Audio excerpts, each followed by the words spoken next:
যে ধানমন্ডি ৩২ উপলক্ষে বুলডোজার মিছিল সে সকালে দিয়েছে ওরা, আর রাত ৯টায় কমন হচ্ছে পালিত হবে বুলডোজারের ছবি টবি। আচ্ছা, বুলডোজার জিনিসটা কি?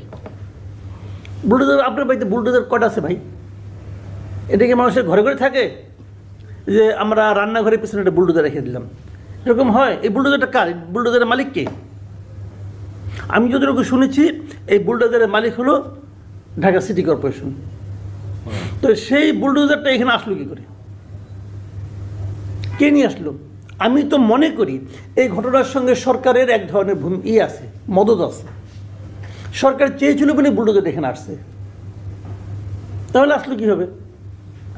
সরকার যদিও ব্যাখ্যা দিচ্ছে নানা রকমভাবে, সরকারের যে ব্যাখ্যা, যেটা আমি সর্বশেষ এখানে এসে দেখলাম, সেই ব্যাখ্যাটাও আমার কাছে হাস্যকর মনে হয়েছে একটা পয়েন্ট ছাড়া। আর উনি বলতে চাচ্ছেন যে শেখ হাসিনার বক্তব্যের কারণে এটা ঘটছে। তো শেখ হাসিনা তো বক্তব্য দেওয়া শুরু করছে রাত ৯টায়, আর ওরা যদিও ৯টায় বলছে ভাঙবে, ওরা তো এখানে আসা শুরু করছে ৭টা ৮টা থেকে। তাহলে এটা কীভাবে হলো? তাহলে দুটার সঙ্গে তো মিলল না। যদি শেখ হাসিনা যদি ভালো ভাষণ দিত তাহলে কি ভাঙতো না? তাহলে পুরো জিনিসটাই কি? আমি এখানে দুটো জিনিস দেখি। একটা হলো কি, দেখেন এই সরকারের অনেক ধরনের ব্যর্থতা আছে, এই সরকারের অনেক ধরনের সীমাবদ্ধতা আছে। এই সরকারের যে ব্যর্থতাটা খুবই বড় ইদানিং ধরা পড়েছে, সেটা হলো ওই আহত ছাত্রদেরকে তারা চিকিৎসা করতে পারছে না, জিনিসপত্রের দাম তারা কমাতে পারছে না, মানুষের অর্থনৈতিক অবস্থাকে ভালো করতে পারছে না। এগুলো তো একটা বাস্তবতা। এখন অনেকে যেটা আগের সরকার যে কাজগুলো করতো, সেগুলো এই ধরনের কোনো ক্রাইসিস হলে একটা এরকম প্রবলেম ক্রিয়েট করে মানুষের দৃষ্টি রেখে ওর দিকে সরাই দিত।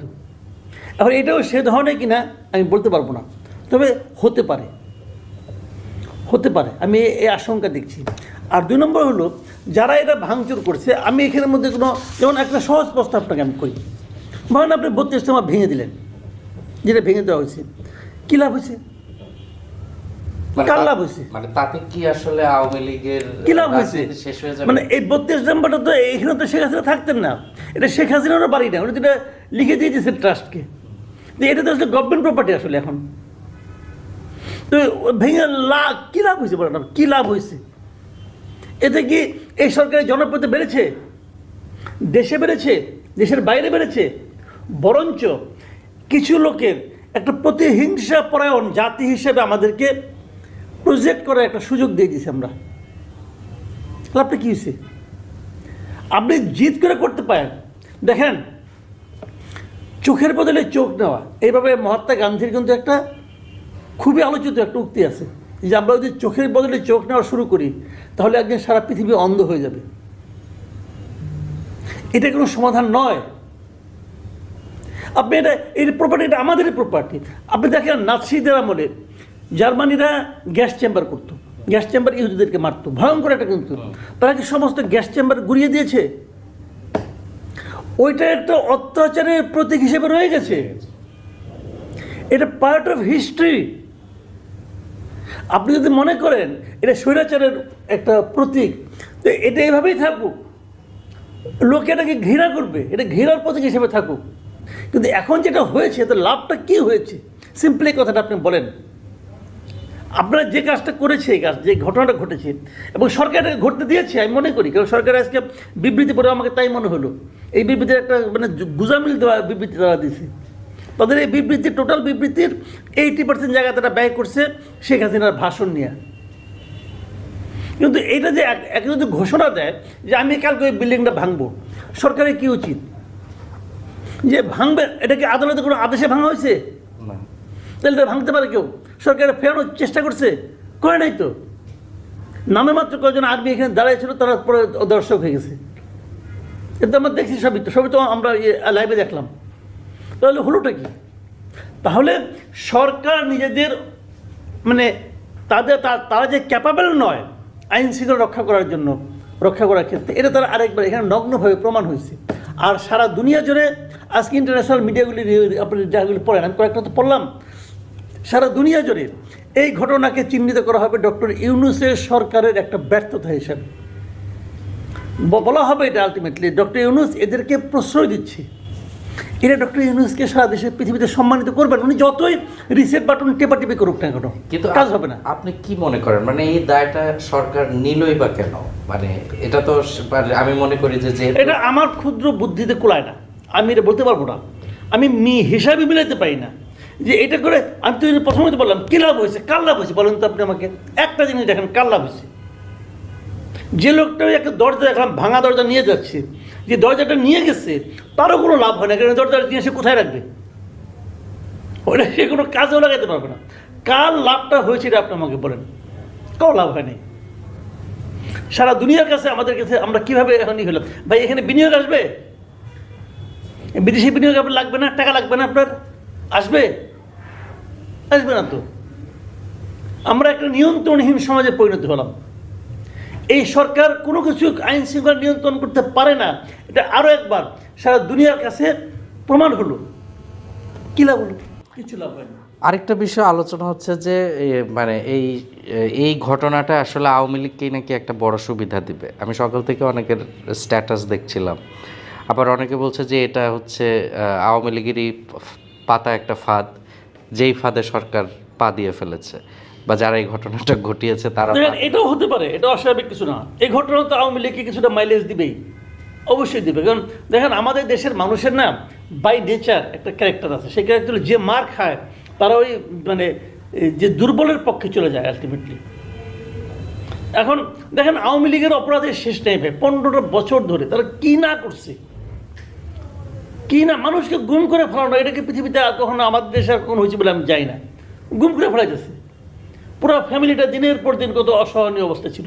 তো এই সবই তো আওয়ামী লীগ করছে না। সেই অপরাধের কথা এখন কিন্তু লোকে ভুলে যাবে অনেক সময়। তারা বলবে তোমরাও তো কম করো নাই, একটা বাড়ি, নিরীহ বাড়ি, তুমি বাড়িটা ভাঙলে কেন? ভাঙবা তুমি 6 মাস আগেই ভাঙতে, এখন ভাঙলে কেন? তো এগুলি তো মানুষ কিন্তু আলোচনা করবে। আপনি ইয়াংরা করতেছে ঠিক আছে, এই সবই ইয়াং এখানে দেখতেছি, আমি ম্যাক্সিমাম ইয়াং দেখছি। বয়স্ক লোকরা কিন্তু ঠান্ডা মাথায় চিন্তা করে। এই প্রত্যেকটি ইয়াংকে আমি বলবো নিজের বাড়িতে যায় নিজের বাবা চাচা মামাকে জিজ্ঞাসা করে দেখো তারা এটাকে কীভাবে নিচ্ছে, তারা এটা ভালোভাবে নেয় নাই। কারণ এখানে তো কোনো লাভ নেই তো ভাই। আপনি এমন এক শত্রু বাড়ি ভাঙলেন যে শত্রু একজিস্টই করে না এখন আর দেশে, একজিস্টই করে না। বরঞ্চ আমি মনে করি তার প্রতি একজন সিম্প্যাথি তৈরি হতে পারে। টোটাল কাজটাই দেখেন চোখের সামনে মারবে। তো এগুলি কী করে কেন করে আমি বুঝি না। এবং সরকারের মাথার মধ্যে যে এত কম বুদ্ধি নিয়ে যে সরকার কেমন করে চলতে পারে এটাও আমার কাছে ক্লিয়ার না। এই একই ঘটনায় আমি আরেকটা কথা বলি আপনি এখানে, এই যে কয়েকদিন আগে প্রধান উপদেষ্টা প্রেস সেক্রেটারি শফিকুল আলম সাহেব, উনি একটা ডাস্টবিনের মধ্যে শেখ হাসিনার নামাঙ্কিত ডাস্টবিনের মধ্যে ময়লা ফেলালেন। আমি যদি বলি ওই ঘটনা বরং এই ঘটনাকে উৎসাহিত করছে, ওই ঘটনাকে উৎসাহিত করছে। উনি কি এটা পারেন? উনি কি সরকারের একজন কর্মচারী? উনি তো কর্মচারী ভাই, উনি তো সরকারের বেতনভুক্ত কর্মচারী, উনি কিন্তু কোনো পলিটিক্যাল পার্টি না, উনি কিন্তু ডিসিশন মেকার কেউ না। তো উনি কি এটা পারেন? উনি তো পারেন না। কী লাভ হয়েছে ওনার এটা কইরা? ওইটা ওনারই বা কী লাভ হয়েছে? ওনার নামে কি মানুষকে খুব জিন্দাবাদ দিচ্ছে নাকি? কী লাভ হয়েছে? বলছে ওনার এখন লেখাপড়া নিয়ে রুচি নিয়ে পারিবারিক ঐতিহ্য নিয়ে মানুষ সন্দেহ প্রকাশ করতেছে। তো কী লাভ হয়েছে ওনার? এটা কোনো লাভ হয় নাই। ওই ঘটনাটারই আমি মনে করি ধারাবাহিকতা এটা হতে পারে। উনি দেখাই দিয়েছে তোমরা এটা করতে পারো। একটা লোককে এইভাবে মানে অপমান করার চেষ্টা করতো, এই অপমানে কোনো লাভ হয় না। পৃথিবীতে অনেক জায়গায় স্বৈরাচারী বিচার হয়। হ্যাঁ, প্রথম দিন যখন সরকার না থাকে তখন একটা ঘটনা ঘটে, অনেক সময় হিট অফ দ্য মোমেন্ট অনেক কিছু হয়ে যায়। কিন্তু যখন একটা সরকার স্টেবল গভর্নমেন্ট আসছে, কই সিরিয়ায় তো এখন এগুলো হচ্ছে না। সিরিয়া তো আসাদ পালাইছে, যা হবার প্রথম 2-1 দিন হয়েছে, এরপর এগুলো হচ্ছে এখন দেখেন। কারণ যারা নতুন ক্ষমতা আসছে তারা তো দেশটাকে সামনের দিকে নিতে চায়। আর এরা তো মনে করে দায়িত্ব নিছে দেশটাকে আর কত ভাঙা যায়, কত বিভক্ত করা যায়, এরা তো এই দায়িত্ব নিছে। তো এগুলি খুব আনফর্চুনেট। এখানে মানে আমরা শেষের দিকে চলে এসেছি। মানে আমার শেষের প্রশ্নটা হচ্ছে যে এই ধরনের অনেকগুলো উদ্যোগ মানে যেগুলো এই বৈষম্য বিরোধী ছাত্রদের পক্ষ থেকে নেওয়া হয়েছিল, যদিও এই ঘটনার সাথে সরাসরিভাবে তারা সম্পৃক্ত নয়, কিন্তু সবগুলো উদ্যোগকেই কিন্তু বিএনপির পক্ষ থেকে একটা বড় বাধা তারা দিয়েছে। কিন্তু এই ধরনের ঘটনায় বিএনপিকে এখন পর্যন্ত আমরা অনেকটা নীরব দেখছি, মানে এটার কারণটাও বা কী হতে পারে? এখন দেখেন অবস্থা হয়েছে কি জানেন, সারা দেশে না এক ধরনের ন্যারেটিভ ছড়াই দেওয়া হয়েছে যে এটা কিছু বলা যাবে না। এমনিতে বিএনপিকে নানা ধরনের কথা শুনতে হচ্ছে, কিন্তু যে বিএনপি আওয়ামী লীগের সঙ্গে জোট বাঁধছে, বিএনপি আওয়ামী লীগের সঙ্গে বৈশা নিয়ে ইন্ডিয়া ধামা ধরা হচ্ছে, এগুলো কিছু কিছু সোশ্যাল মিডিয়ার কিছু কিছু লোক আছে বিদেশ থেকে এগুলির উপরে ছড়ায়, কিন্তু এক ধরনের ন্যারেটিভ সাধারণ মানুষের মধ্যে তৈরি করে। এর দ্বারা বিএনপি প্রভাবিত কিনা আমি যাই না, কিন্তু হতেও পারে, আমি বলতে পারবো না। তবে আমি মনে করি যে একটা পলিটিক্যাল পার্টির ক্যারেক্টার হওয়া উচিত, যে ঘটনা ঘটবে সেই ঘটনাকে তার দলের রাজনীতি দিয়ে বিশ্লেষণ করে সেই অনুযায়ী সিদ্ধান্ত নেওয়া, সেই অনুযায়ী কথা বলা। কারণ পলিটিক্যাল পার্টি যারা বিএনপি করেন তারা তো বিএনপি দিকে তাকিয়ে আছে, তারা তো জানতে চাচ্ছে যে এই কাজটা ঠিক হয়েছে কিনা। ঠিক না? সরকার তো দেরিতে হলে একটা দিয়েছে, সরকারের ভূমিকা এটা দেওয়ার মাধ্যমে সরকার তার অবস্থানটা ক্লিয়ার করেছে। বিএনপির অবস্থানটা ক্লিয়ার করা উচিত, কারণ আমরা মনে করি যে সে প্রত্যেকটা পলিটিক্যাল পার্টির এটা ক্লিয়ার করা উচিত যে তারা এই ঘটনাটাকে কীভাবে দেখছে। কিন্তু বিএনপি সেই দায়িত্বটা এখন পর্যন্ত পালন করছে বলে আমি দেখছি না, বলা যায় না হয়তো আজকে করবে।